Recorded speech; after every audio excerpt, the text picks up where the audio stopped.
Hey guys, Roger5 here with episode number 19 of the Arsenal career mode on FIFA 21. We're kicking this episode off, taking on Wolves at the Molineux. And last time we played Wolves, I believe it was a draw. And I believe Gaston Ramirez absolutely smashed us in the midfield.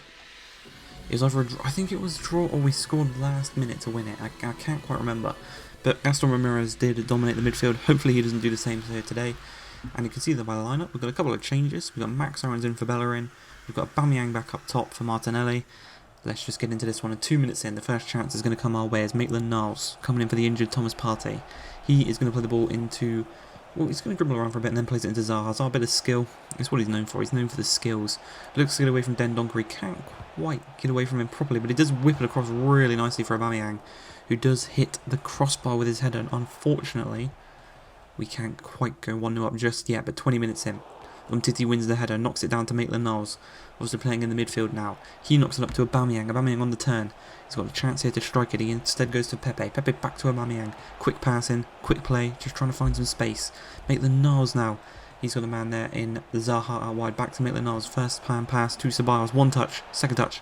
Back to Maitland-Niles. I'm not going to shoot it just yet, but we are going to shoot it here as it's a nice laid off through ball right onto the edge of the box, and boom, we are 1-0 up. And Dani Ceballos, as I said, he's turned into a real goal scorer as of late, and it is really, really good to see. Obviously, he's not our player yet. He's still Real Madrid's player on loan to us, but we are going to look to potentially sign him in this summer on a permanent, because he has been so good for us this season.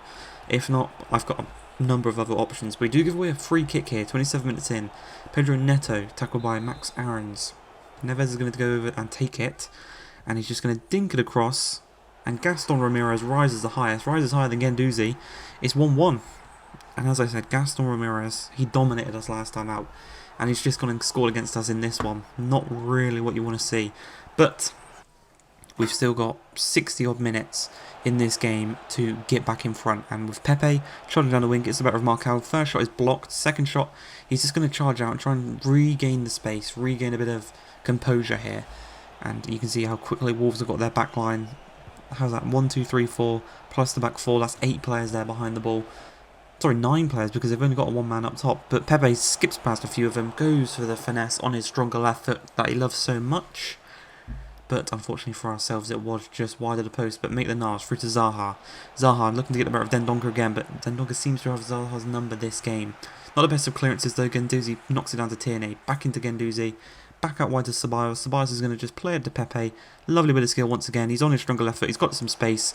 And once again, Roy Patricio denies him the chance of putting us back onto, well, back in front of the game. But it's a lovely ball over the top there by Ruben Neves to Daniel Podence. He's got time, space, but Gabriel slides in.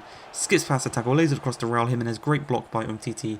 And Max Aarons can get the ball away to safety, thankfully.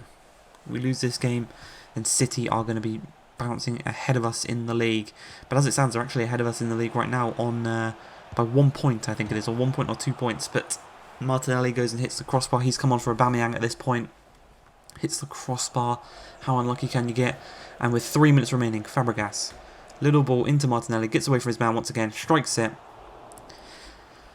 and he hits the crossbar again. He's hit the crossbar twice since coming on, and we hit the crossbar with Aubameyang earlier on in the game. 3 times we've hit the crossbar this game. Just doesn't seem to be our day. We could have won it 4-1 on a different day if all of those chances had got in. But we do go into the Europa League, taking on Parma at the Emirates. We're already 2-0 up with 2 away goals, so this game should be a walk in the park for ourselves. But we say that as a Delta Rap skips past 2 players, and that allows for Cornelius to be played through one-on-one with the goalkeeper, but Mario Rui's got the pace. He's also got the confidence to just dribble past him. Plays the ball to Max Aarons, and we've got a counter-attack here as Aarons knocks it into Aubameyang. Aubameyang plays it through to Maitland-Niles, and they've gone from having a player through one-on-one to us having a player through one-on-one, and ours is Maitland-Niles, and he tucks it home, and I think that's his first goal in the Europa League this season, as he makes it 1-0 to the good, half an hour into this game, and you love to see it. Even though we have got the 2 goals advantage, we still want to add to that as Cockburn's played through. Man in the middle, he's just going to sweaty it across to Pierre-Emerick Aubameyang. And I was calling Riley Cockburn a fluke a couple of episodes ago. He's no fluke. It's pure talent. There's no fluke in that. Pure talent. But this game, we are absolutely running it. As a chance here in the second half, though, for Cornelius, who obviously he was the one that tackled for the first goal for ourselves. And we've got another chance here through past the back line. Mertens out wide. The young Belgian. He's going to whip it across to Riley Cockburn. And the main man in the middle, once again, tucks it home. I think he's got 6 or 7 goals now in the Europa League. He's obviously got the hat-trick that he scored. He scored in his debut for 4. He scored in the previous game and he scored in this one, so he's got 6 goals for himself. As Bakary Saka just charges down the left-hand side from the left-back position to the left-wing position. He's got 3 men in the middle to aim at. What he's going to do, he's going to stop, cut the ball back inside to Maitland-Niles. He's going to turn, and it's a beautiful little finish there from Ainsley Maitland-Niles. He makes it 4-0 on the night, 5-0 on aggregate. No, sorry, 6-0 on aggregate. And he's got 2 here tonight. It's a lovely little finish for that one specifically. And we've got another chance. We're just dominating here. You know, the Arsenal fans, they came here. They're loving it. As Cockburn looks to skip past Cornelius, does so, goes back to Callum Chambers. Callum Chambers to Fabregas. He's going to play the ball down the wing for Reece Nelson, who's come on for Ben Mertens at this point during the game.